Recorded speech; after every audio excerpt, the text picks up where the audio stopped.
دخل المنطقة الفنية عشان يهدي هادي لسه عبد الرحمن. حوار بينه وبين حسام،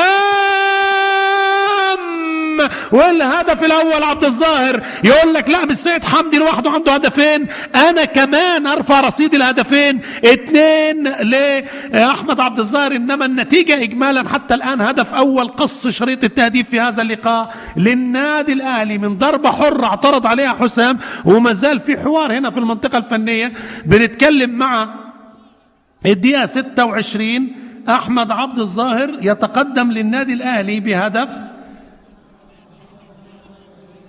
من ضربة راس